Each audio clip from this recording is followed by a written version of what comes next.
Kahit gusto mo mag-swipe pero hindi mo magawa. Kasi yung video na panood mo is parang meron talagang magnet na nakukuha talaga yung attention mo. Now, alamin mo sa video na to kung paano mo ma-attract yung ideal customer or client mo gamit yung strategy na ito. First is pattern interrupts. Kasi yung brain natin, nai-expect talaga ng smooth na scrolling. Pagkatapos, merong unexpected na nangyari. Halimbawa, flash cuts, sudden zoom. Kasi yung mga ganito, it forces attention talaga.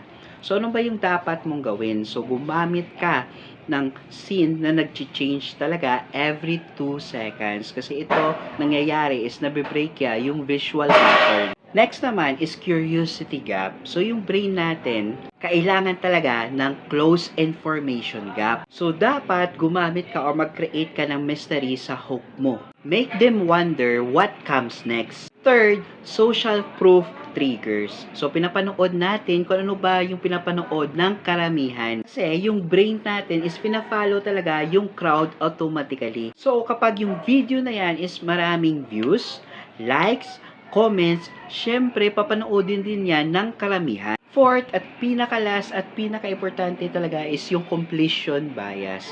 Kasi yung brain natin na wired talaga na tapusin kung ano yung pinagsimulan. So, kagaya ng panonood natin ng mga sequel, halimbawa ng Squid Game.